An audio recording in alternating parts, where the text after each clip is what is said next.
चलिए यहाँ पर देखते हैं। Aristotle finds 6 constituents parts in tragedy.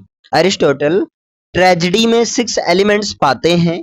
Name कौन से हैं? प्लॉट यानी कि mythos, characters ethos, thought dianoia, language और diction that is known as lexis, music means melopoeia and spectacles opsis. Mythos और plot, Aristotle has called mythos the plot.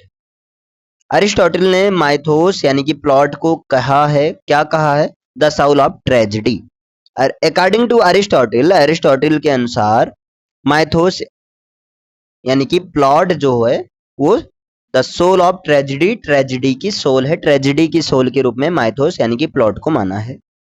Components of tragedy, tragedy के components की बात करें तो specifications of a successful plot of a tragedy, यानी कि tragedy के components में ये जो प्लॉट है ये बहुत ज़्यादा जरूरी होता है, सोल के रूप में काम करती है।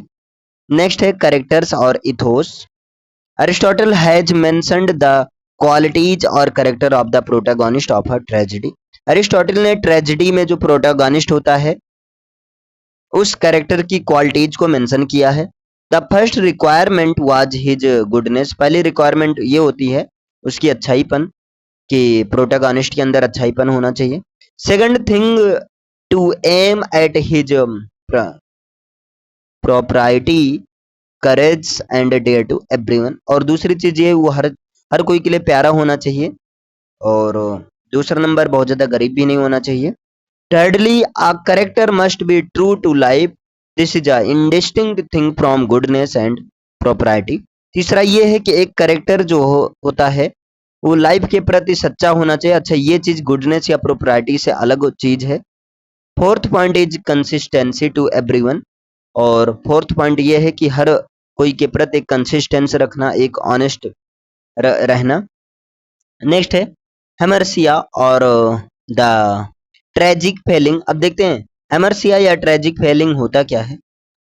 To explain the logic of failure, Aristotle has used the term hamartia which means hitting of the work.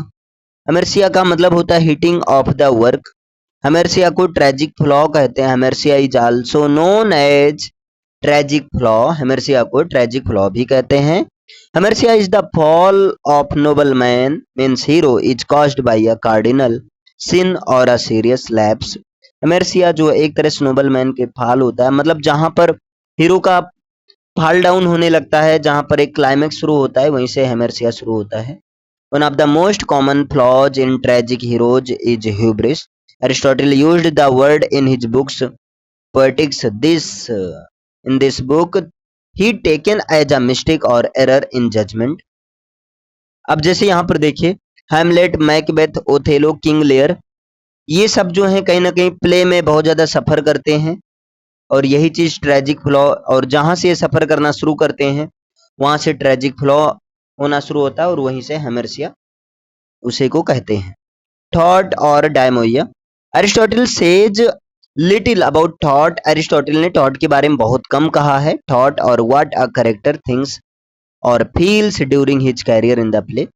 यहाँ पर इन्होंने इसके बारे में बहुत खास नहीं बताया कि प्ले में अपने कैरियर के दौरान जो कैरेक्टर होता है वो क्या सोचता है, कैसे सोचता है, उसका थॉट्स कैसे होता है, इसके बारे में बहुत खास नहीं बताया। It reveals itself in speech as plot imitates action and character man, so thought imitates men's mental and emotional reactions to the circumstances in which they find themselves. Language or diction or lexis. Lexis और language in theater can be divided into two parts. Theatre में language को दो part में divide किया जाता है।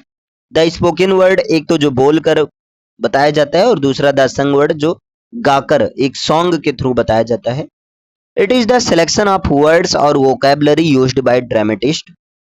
ये जो है वर्ड्स या वोकैबलरी का सिलेक्शन होता है, जहां पर जो जिनको ड्रामेटिस्ट करते हैं कि अच्छी लैंग्वेज होनी चाहिए, इजी होनी चाहिए, अंडरस्टैंडेबल होनी चाहिए।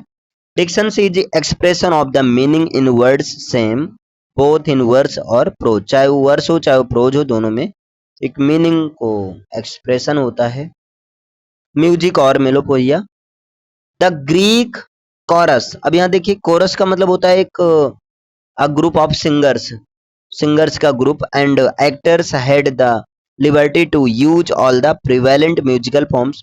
ये करें ग्रीक कोरस और जो एक्टर्स होते हैं इन सबके पास इतनी लिबर्टी होनी चाहिए कि म्यूजिकल फॉर्म्स को रिप्रेजेंट कर सकें। There was no restriction for ritual reasons, और इनके लिए कोई रेस्ट्रिक्शंस नहीं होना चाहिए, कोई बैन नहीं होना चाहिए।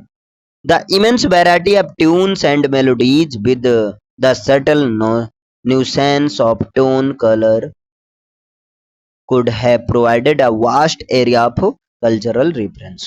Spectacle or obsis. Spectacle or stage representation, the last of the six parts. ये spectacle that is also known as stage representation. spectacle को stage representation कहते हैं। ये 6 पार्ट में से लास्ट पार्ट है। connected the least with the art of poetry being the work of the stage mechanic. Although obsess should be taken to mean everything visual in theatre, such as formation of dances in the chorus and costumes, movement, gestures, and hand signs of the others, it is lowest importance because it has very little to do with literature. Okay, thank you.